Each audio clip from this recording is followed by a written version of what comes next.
오늘 설교의 제목은 평안에 매는 줄로 하나님을 알자입니다. 같이 따라해 보실까요? 평안에 매는 줄로 하나님을 알자. 네, 감사합니다.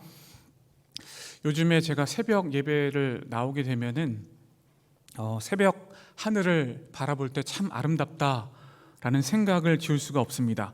새벽 하늘은 분초를 달리면서 아름다운 색깔을 뽐내는 것 같아 보입니다. 빛이 환하게 비춤으로 말미암아 온 만물이 밝히 드러날 때 하나님의 나라가 펼쳐지는 것을 느낄 수가 있습니다. 어둠을 가르는 하나님의 그 생명력이 새벽 하늘을 통해서 저에게 밝혀주고 있는 것 같아 보입니다. 하나님의 영광의 선명한 힘이라고 할 수 있겠죠.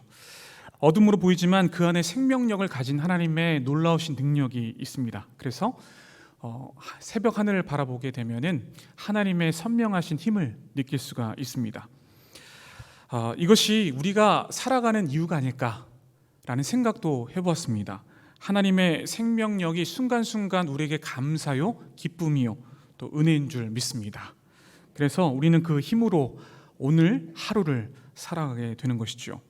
또한 우리는 그 힘으로 인해 주님의 공동체를 이루어 가고 있습니다. 저뿐만 아니라 여기 모인 또 함께하는 많은 영혼들이 하나님의 공동체를, 믿음의 공동체를 함께 이루어 가는 것이죠. 그 가운데서 소망을 품고 살아갑니다. 짧은 시를 하나 소개해 드릴까 합니다. 자막을 한번 비춰주실까요? 정현종 시인의 비스듬히라는 아주 짧은 시입니다. 이거 드리겠습니다. 생명은 그래요. 어디 기대지 않으면 살아갈 수 있나요? 공기에 기대고 서 있는 나무들 좀 보세요. 우리는 기대는 데가 많은데 기대는 게 맑기도 하고 흐리기도 하니 우리 또한 맑기도 흐리기도 하지요. 비스듬히 다른 비스듬히를 바치고 있는 이여. 아주 짧은 시입니다. 저는 이 시를 통해서 서로 비스듬히 받쳐주고 있는 모습을 연상할 수 있었습니다. 이것이야말로 함께 공동체를 이루어가는 귀한 모습이라고 할 수 있습니다. 우리 모두가 서로 비스듬히 기댈 수 있는 귀한 모습이 되시길 간절히 바랍니다. 그런데 중요한 것은요, 비스듬히 기댈 때에 어쩔 수 없이 막 견디는 상황 가운데서 에이 모르겠다 이렇게 하는 것이 아니고 참 기쁨을 가지고 서로의 등을 내주면서 비스듬히 기댈 수 있는 그러한 모습이 있기를 간절히 소원하고요, 그러한 공동체의 꿈을 함께 꿀 수 있기를 간절히 바랍니다. 그러한 모습을 주님께서 바라고 계시죠. 오늘 본문을 통해서 서로 기댈 수 있는 우리 모두가 주님의 공동체에서 함께 지켜내야 하는 것이 무엇인지를 말씀을 통해서 보도록 하겠습니다. 본문은 사도 바울로 하여금 이 공동체의 하나됨에 대해서 말씀을 하고 있습니다. 주님께서 이 땅 가운데 오신 목적을 한 단어로 표현하면은 하나됨, 즉 통일입니다.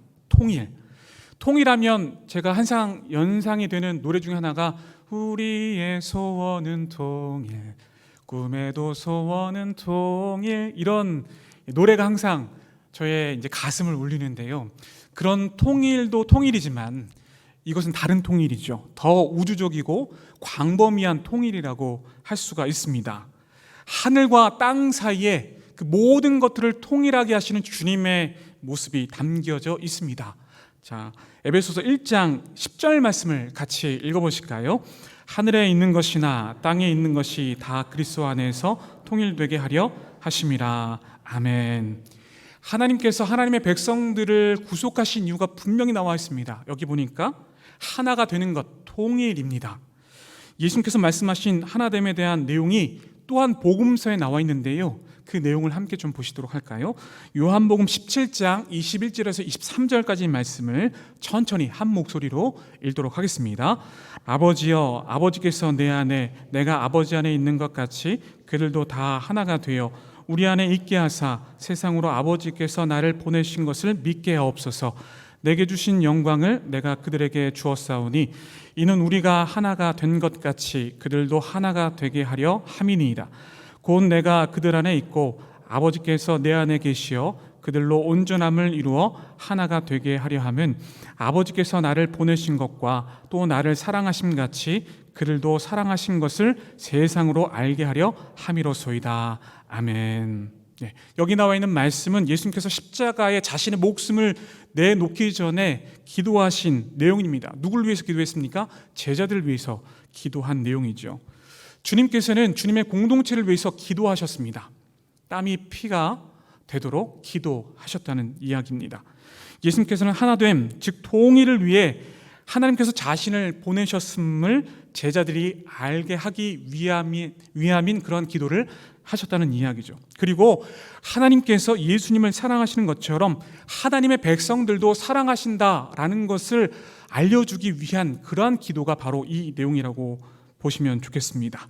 이렇게 예수님은 주님의 공동체로 하여금 하나님의 나라가 완성될 것을 기도로 몸소 보여주셨습니다. 그렇다면 성령님께서 주님의 공동체로 우리를 하나가 되게 하셨는데 그 하나됨은 어떠한 하나됨이겠습니까? 그리고 그 하나됨을 우리는 어떻게 지켜야 하겠습니까? 먼저 하나됨의 진정한 뜻은 영적인 하나됨이라고 볼 수 있습니다.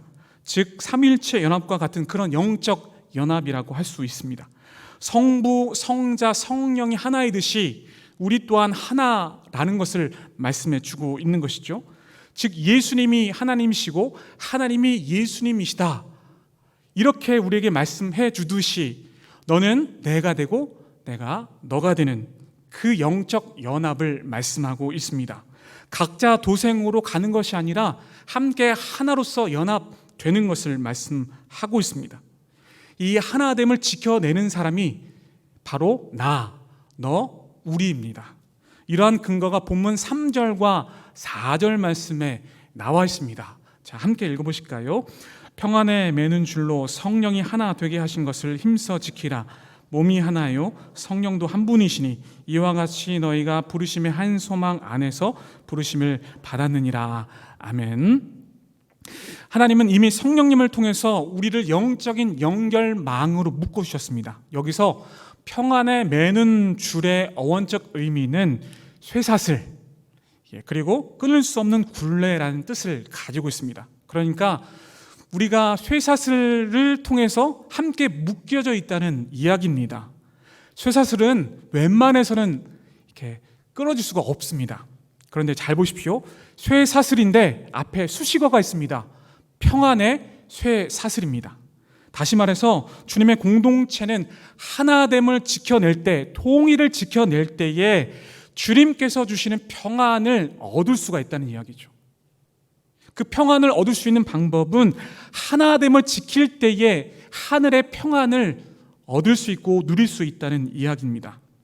그리고 그 하나됨을 지키는 것은 우리 마음과 몸과 힘을 다해서 지키는 겁니다. 대충 그냥 지키는 것이 아니고 몸과 마음을 다해서 힘을 다해서 이 하나됨을 지켜야 한다는 말씀입니다. 따라서 우리는 내가 너이고 네가 나인 영적 하나됨을 정확하게 인지를 하고 그것을 가슴으로 받아들여야 하는 것입니다. 온 몸과 마음과 힘을 다해서 그 하나됨을 지켜야 합니다. 성령님으로 말미암아 하나로 묶인 사람들은 그렇게 통일을 지켜나가면서 그렇구나, 우리는 하나님 안에서 하나이구나 라는 것을 느끼고 그것을 체감하고 이제 주님 앞에 고백하는 모습이 있다는 이야기입니다. 그리고 하늘의 평안함을 누릴 수 있습니다. 이제 사도 바울은 계속해서 본문 4절부터 6절까지 7개의 한이라는 단어를 통해서 주님의 공동체의 통일을 말씀합니다. 잘 보시면 한이라는 단어가 나와 있는데요, 잘 세보시면 7개의 단어가 나와 있습니다. 7개, 완전수죠. 본문 4절에서는 성령님에 관해서, 5절에서는 성자 예수님에 대해서, 6절에서는 성부 하나님에 관해서 말씀합니다. 이것을 간단하게 정리해 본다면 주님의 공동체는 성령님께서 오셔서 이루어졌다는 이야기고요, 또한 성자 예수님께서 성령님을 보내심으로 말미암아 이루어내셨다는 말씀입니다. 아울러서 성부 하나님께서 성자 예수님을 보내셔서 이 모든 것들을 통일하게 하셨다는 말씀입니다. 이것이 하나의 정리라고 할 수 있습니다. 따라서 주님의 공동체는 성부, 성자, 성령이 하나로 통일되듯이 그것을 통해서 우리가 탄생이 된 것이죠. 그러므로 주님의 공동체는 삼위일체 하나님께서 가신 발자취를 따라서 걸어가야만 합니다. 그것이 하나됨을 이루는 일인 것이죠. 즉 우리는 이렇게 비유할 수 있습니다. 사이다의 병따개와 같이 막힌 것이 없이 뻥 뚫리는 것처럼 하나가 되어야 할 줄 믿습니다. 이제 더욱 상세하게 주님의 공동체에 대해서, 그 하나됨에 대해서, 통일에 대해서 함께 살펴보도록 하겠습니다. 자, 7개의 하나 중에서 사도 바울이 먼저 처음으로 제시한 것은 본문 4절에 나와 있습니다. 처음으로 사도 바울이 하나됨에 대한 내용을 제시한 것이 본문 4절에 나와 있어요. 자, 4절 말씀을 함께 읽어보실까요? 몸이 하나요 성령도 한 분이시니 이와 같이 너희가 부르심의 한 소망 안에서 부르심을 받았느니라. 아멘. 한 몸과 같이 주님의 공동체는 하나입니다. 하나. 사람은 죄로 말미암아 타락했고 타락함으로 말미암아 이기주의가 나타났습니다. 이기주의는 내가 중심인 거예요. 하나님이 중심이 아니라 내가 중심이어서 내가 생각하는 대로, 판단하는 대로 움직이고 행동합니다. 자신에게 유익이 되면 몸을 움직이고요, 자신에게 유익이 되지 아니하면 몸을 움직이지 않습니다. 이것이 타락한 인간의 습성입니다. 그럼에도 불구하고 주님께서는 믿는 무리를 선택하셔서 하나님을 믿는 믿음 안에서 한 몸이 되게 하셨습니다. 그리고 더욱더 확장해 나가셨습니다. 믿음의 공동체를 말합니다. 그래서 누구는 중요하고 누구는 중요하지 않다라고 할 수가 없습니다. 혐오와 배제, 갈등이 없습니다. 왜냐하면 하나이기 때문입니다. 그 한 몸 공동체가 제자로부터 이루어졌고 지금 우리에게까지 전해지고 있고 이제 우리의 다음 세대까지 이 한 몸 공동체가 이루어질 것입니다. 한번 예를 들어보죠. 우리 신체 중에서 가장 홀대를 받는 곳이 어디입니까? 발입니다. 발이 만약에 내가 한 발짝도 움직이지 않겠다라고 한다면 신체의 각 부분은 아무것도 할 수 없습니다. 다 멸망하고 맙니다. 아무것도 할 수가 없어요. 이렇듯 믿음의 공동체는 다 중요합니다. 왜냐하면 주님의 공동체이기 때문입니다. 주님께서 이뤄내셨기 때문에 한 사람 한 사람은 다 중요합니다. 중요하지 않은 것이 없습니다. 그래서 단순히 열심히 노력해서 한 몸을 이루자 이런 차원이 아닙니다. 다 소중하고 존중하는 그런 존재이기에 함께 한 몸을 이루는 것이 통일입니다. 이러한 마음, 이런 생각이 우리에게 있어야 할 줄 믿습니다. 두 번째로 우리는 한 성령님에 의해서 새 사람으로 탄생이 되었고 지금 그 성령님의 인도하심 가운데에 우리가 존재하고 있습니다. 동일한 성령님이 우리의 생명의 영으로 존재하고 계십니다. 한 성령님에 의해 탄생되었다는 것은 열매도 같은 열매를 맺고 있는 것이죠. 우리가 열매를 맺고 있지만 궁극적으로 열매를 맺게 하시는 분은 성령님이십니다. 성경에서는 말씀의 열매를 맺는 그 내용이 나타나 있는데요, 이렇게 말씀합니다. 성령의 열매는 사랑과 희락과 화평과 오래 참음과 자비와 양성과 충성과 온유와 절제니라고 말씀합니다. 만약에 이런 열매가 맺혀지지 않는다면 우리 공동체 각 사람의 영적인 상태를 체크해야 합니다. 성경은 성령과 죄의 열매에 대해서 아주 정확하게, 아주 상세하게 말씀을 하고 있습니다. 그 내용을 함께 보실까요? 갈라디아서 5장 19절에서 23절 말씀입니다. 같이 읽겠습니다. 육체의 일은 분명하니 곧 음행과 더러운 것과 호색과 우상 숭배와 주술과 원수 맺는 것과 분쟁과 시기와 분냄과 당 짓는 것과 분열함과 이단과 투기와 술 취함과 방탕함과 또 그와 같은 것들이라. 전에 너희에게 경계한 것 같이 경계하노니 이런 일을 하는 자들은 하나님의 나라를 유업으로 받지 못할 것이요 오직 성령의 열매는 사랑과 희락과 화평과 오래 참음과 자비와 양성과 충성과 온유와 절제니 이 같은 것을 금지할 법이 없느니라. 아멘. 현재 내 안에 어떠한 성령의 열매를 맺고 있는지, 어떠한 죄의 열매를 맺고 있는지를 한번 봐야 하는 것이죠. 분명한 것은 성령님은 한 분이십니다. 성령님은 두 분이 아니라 한 분이시고 성령님은 성령의 열매를 맺으시지 죄의 열매를 맺지 않으십니다. 성령님은 인간의 죄로 말미암아 인간을 떠나셨습니다. 창세기 6장 1절부터 3절 말씀을 보면 하나님의 영이 떠나셨다, 인간의 죄로 말미암아 떠나셨다, 이렇게 말씀하고 있습니다. 그렇게 하나님의 영이 떠나자 죽을 수밖에 없는 영혼들에게 하나님께서는 계속 언약을 베풀어 주셨지만 새로운 새 언약을 베풀어 주셨습니다. 그 내용이 에레미야서에 나와 있습니다. 에레미야서 31장 33절 말씀 읽어보실까요? 그러나 그날 후에 내가 이스라엘 집과 맺을 언약은 이러하니 곧 내가 나의 법을 그들의 속에 두며 그들의 마음에 기록하여 나는 그들의 하나님이 되고 그들은 내 백성이 될 것이라. 여호와의 말씀이니라. 아멘. 성령님이 오신다는 것은 우리의 마음 가운데 하나님의 법을 새기신다 표현하고 있습니다. 성령님이 오신 이유는 예수님의 사역과 예수님이 어떠한 분이신지를 밝히 보이기 위한 분명한 목적이 있습니다. 또한 그로 말미암아 우리가 예수님을 믿게 됨으로써 그 사실이 너무나도 기뻐서 하나님의 언약을 지키기 위해서 살 수 있도록 도와주시기 위한 분명한 이유가 있습니다. 따라서 성령 안에 거하는 사람은 하나님과 하나님의 나라, 예수님과 복음을 밝히 알고 있으며 그것을 체감할 수 있습니다. 하나님의 나라와 하나님, 예수님, 복음을 분명히 알 수 있습니다. 바로 이것이 한 성령 안에서 거듭난 삶인 것이죠. 그 다음으로 한 성령님에 의해 태어난 믿음의 공동체는 한 소망을 품습니다. 두 개, 세 개가 아니고 한 소망을 품고 살아갑니다. 골로새서 1장 27절 말씀을 읽어보실까요? 함께 읽겠습니다. 하나님이 그들로 하여금 이 비밀의 영광이 이방인 가운데 얼마나 풍성한지를 알게 하려 하심이라. 이 비밀은 너희 안에 계신 그리스도시니 곧 영광의 소망이니라. 아멘. 우리의 소망은 예수님이십니다. 예수님이 우리의 소망 되십니다.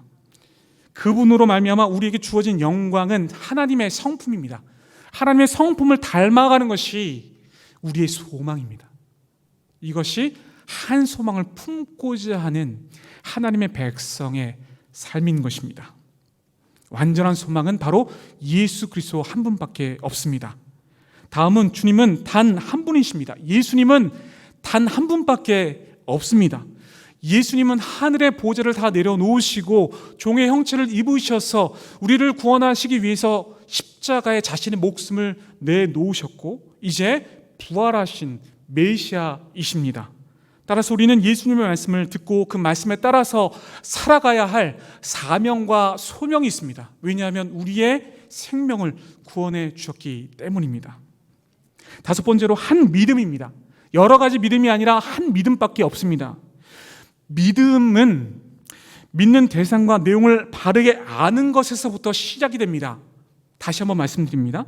믿음은 믿는 대상과 내용을 바르게 아는 것에서부터 시작이 됩니다. 믿음은 전적인 하나님의 은혜요 선물입니다. 따라서 믿음은 우리의 가치와 신분을 자랑하는 것이 아닙니다.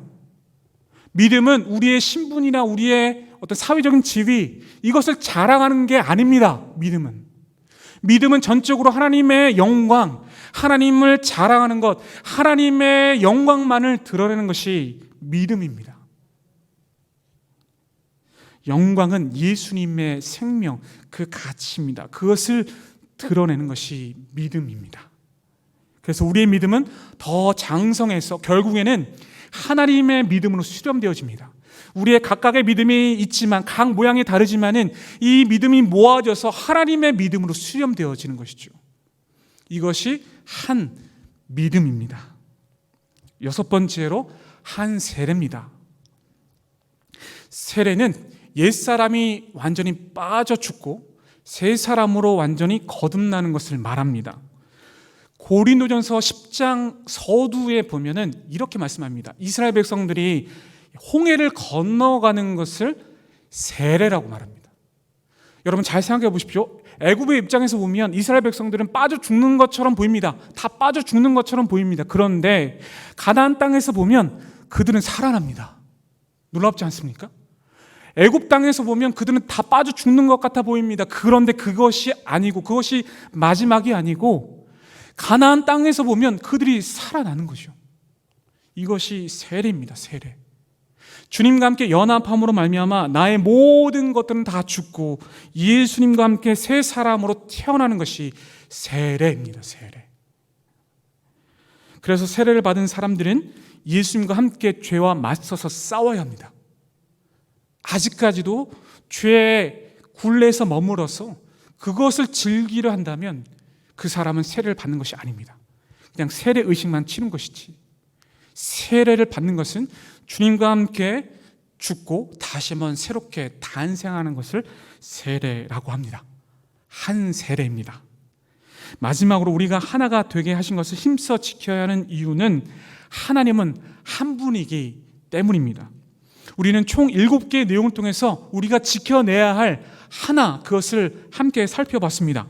이제 사도 바울은 최고의 절정에 달해서 최고의 임계치를 말씀하고 있습니다. 그 내용이 바로 한 분 하나님입니다. 성자 예수님은 우리를 성부 하나님께로 인도하시기 위해서 이 땅 가운데 오셔서 종의 형체를 입으시고 우리를 위해서 십자가에 죽으시고 부활하셨습니다. 성령 하나님께서는 예수님의 사역과 예수님이 우리의 구세주가 되신 것을 깨닫게 하셨습니다. 성령께서 예수님이 우리의 메시아 되심을 깨닫게 하셨습니다. 우리는 하나님과 화평하기 위해서 구원을 받은 사람입니다. 우리의 최종 목표 지점은 하나님 앞에 나아가는 겁니다. 한 분 하나님을 만나고 하나님과 함께 동행하며 살아가는 것, 그것이 우리의 목표 지점입니다. 그래서 하나님께서는 우리를 구원하시기 위해서 성자 하나님, 성령 하나님을 우리에게 보내주셨습니다. 그래서 예수님이 누구이신지를 알고 예수님이 어떠한 사역을 하셨는지를 성령을 통해서 우리는 알게 되었습니다. 성경에 보니까 성부 하나님을 이렇게 표현합니다. 6절 말씀을 함께 읽어보실까요? 자, 본문 6절 말씀을 함께 읽겠습니다. 하나님도 한 분이시니 곧 만유의 아버지시라. 만유 위에 계시고 만유를 통일하시고 만유 가운데 계시도다. 아멘. 만유의 아버지시며 만유 위에 계시고 만유를 통일하시고 만유 가운데 계신다고 말씀합니다. 너무 어렵습니다. 간단하게 말씀드립니다. 모든 만물을 창조하시고 모든 만물을 다스리시는 하나님께서 통일하십니다. 하나 되게 하십니다. 이것이 바로 하나님의 모습입니다. 그래서 우리는 하나님의 통치하심을 믿고 그 통치하심 가운데 거할 수 있어야 합니다. 우리에게 있어서 가장 큰 유혹은 무엇입니까? 어떤 거냐면 이런 겁니다. 너의 인생의 모든 결정은 네가 하는 거예요. 사탄이 우리에게 와서 속삭입니다. 너의 결정은 네가 하는 거야. 누가 대신 해주지 않아. 너의 결정은 네가 하는 거야 라고 유혹합니다. 복음서에 보면 사탄이 예수님을 유혹합니다. 이렇게 유혹합니다. 모든 결정은 네가 하는 거야. 모든 결정은 네가 하는 것이 누가 대신해 주지 않아. 그러니까 내가 이 모든 만국을 줄 테니, 모든 세상을 줄 테니 네가 결정해라고 유혹하는 거죠. 사탄의 유혹은, 가장 중요한 유혹은 모든 결정은 네가 하는 거야 입니다. 여러분, 모든 결정은 내가 하는 겁니까? 아닙니다. 궁극적으로 하나님을 만남으로 말미암아 하나님의 다스림 속에서 하나님과 대화함으로써 하나님께 묻고 있는 그 과정 속에 하나님께 물어서 결정하는 것입니다. 하나님께서는 우리 공동체를 하나가 되게 하셨습니다. 아멘입니까? 그렇습니다. 우리는 하나입니다. 하나가 되기 위해서는 우리가 한 몸이라는 생각을 반드시 가져야 합니다. 그리고 한 성령 안에서 한 소망을 품어야 합니다. 두 소망이 아니고 한 소망을 품어야 합니다. 우리에게 있어서 가장 중요한 소망은 예수님을 닮아가는 겁니다. 예수님의 발자취를 따라서 가는 것이죠. 이것이 우리의 소망입니다. 여러분, 우리의 신분은 거룩한 하나님의 백성입니다. 거룩한 하나님의 백성이라는 신분을 가진 우리가 하나 되기 위해서는 온 마음과 정성을 다해서 하나님의 나라를 구현해 나가는 겁니다. 아울러 우리는 다 죽을 수밖에 없는 존재였지만 하나님께서 우리를 사랑하셨기에 그 한량없는 은혜에 감격하여서 우리가 하나 된 공동체로서 서로 기대고 돌봐줘야 합니다. 비스듬히 기대고 돌봐줘야 합니다. 이것이 한 소망을 품은 한 성령님 안에서, 한 하나님, 한 예수님 안에서 함께 꿈을 이루어가는 하나님의 공동체입니다. 이렇게 우리는 하나가 되어가면서 이제 주님께서 계속적으로 물으실 겁니다. 이렇게 물으실 겁니다. 우리 공동체에게도 물으시겠지만 각 사람 한 사람에게 이렇게 물으실 겁니다. 너는 현재 이 공동체 안에서 진짜 하나됨을 힘써 지키고 있느냐?